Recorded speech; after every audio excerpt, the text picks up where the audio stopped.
became? Where did I go wrong? I lost a friend somewhere along in the bitterness, and I would have stayed up with you all night had I known how to save a life. Hey, what's up you guys? Today I'm filming a very exciting video. It is going to be a prep for less video, and basically today I'm going to tell you what stores I shop at, some shopping tips, as well as when to save, when to splurge, and lastly a lookbook where I show you guys 4 outfits, one for each season, so you guys can kind of get an idea of my take on the preppy style, and also I'm going to incorporate some affordable pieces. So if you want to learn a little bit more about how to dress preppy for less money, please keep watching.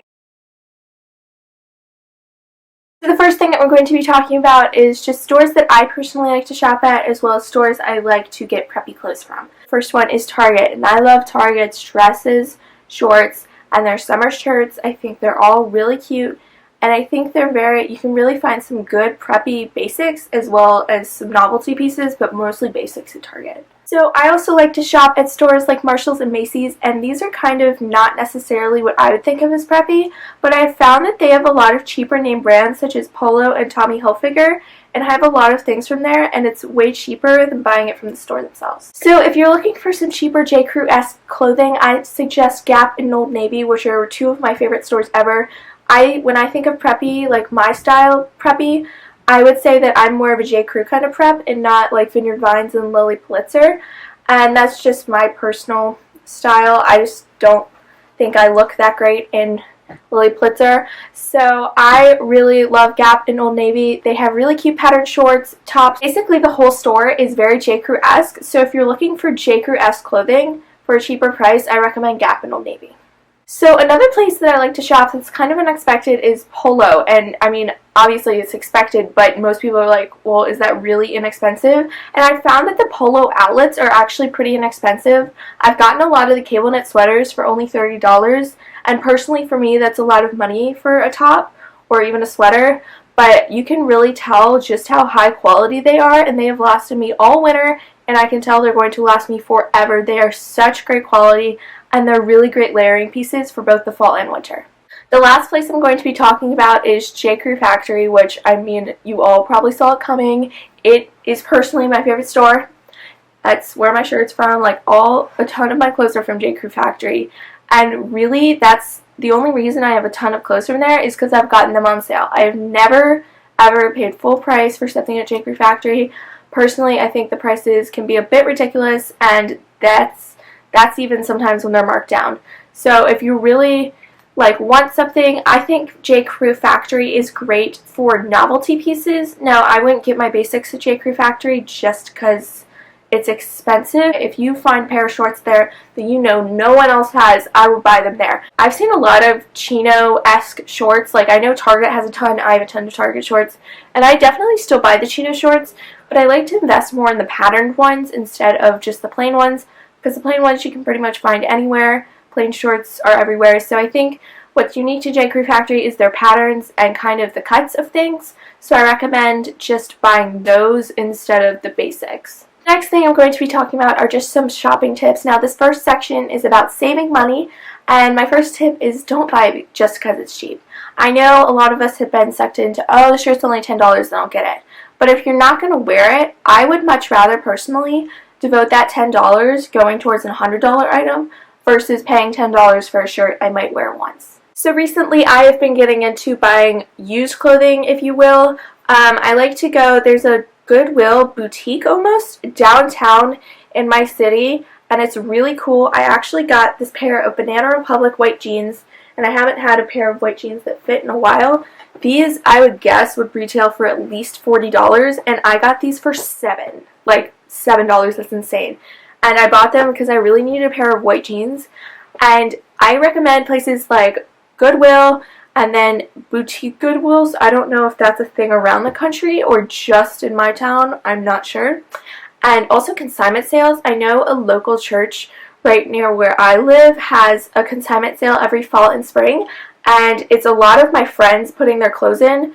So almost I recommend doing that, and they're really priced low, and you know they're good quality because they're right in your community.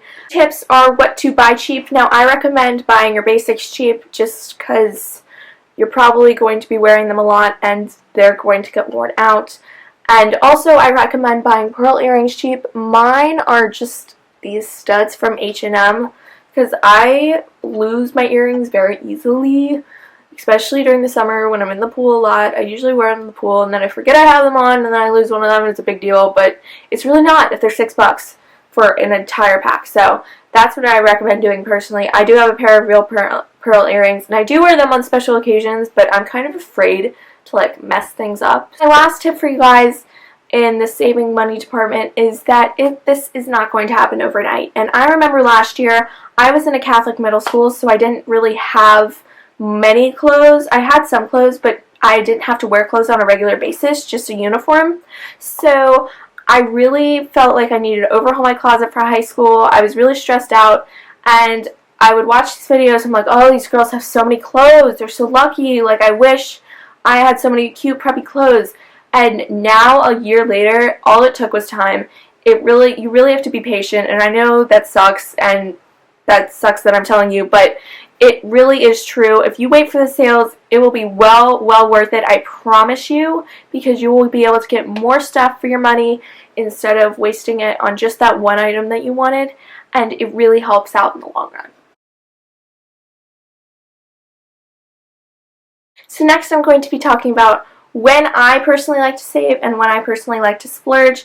Now for shoes, it's kind of like 50-50. I have a pair of pink hunter boots, which I love so much. I got these for Christmas actually 2 years ago, and I love them. I wear them all the time whenever it rains. However, these are just the Target version of the Fry 12R harness boots. A lot of girls in my school had these boots, and I was like, oh my gosh, where did they get them? They're so cute. And I found out that they were like $400, and I was like, no. So I got these ones for $75.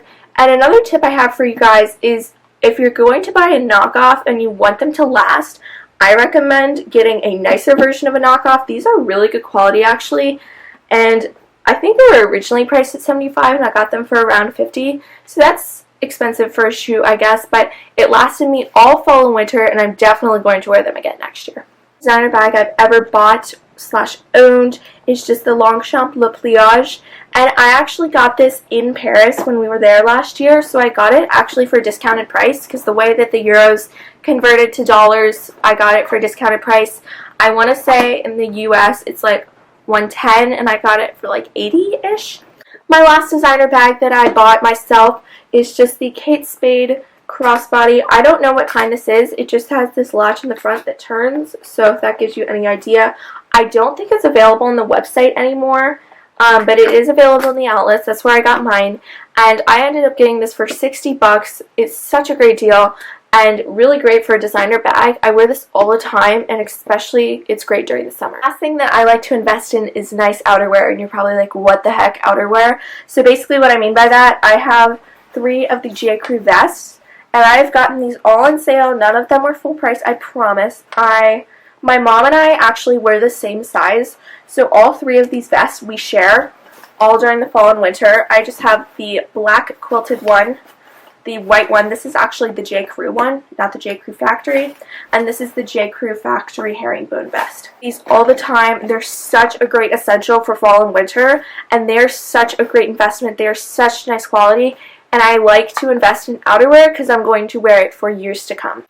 Alright guys, that's it for the video today. I really hope you enjoyed. If you want to see a part 2 of this, the Affordable Lookbook, just click down below. I will have it linked, and that's just going to include 4 outfits, 1 for each season, and I just made it separate because I didn't want this video to be too big, so I just made 2 videos. And also like this video and subscribe.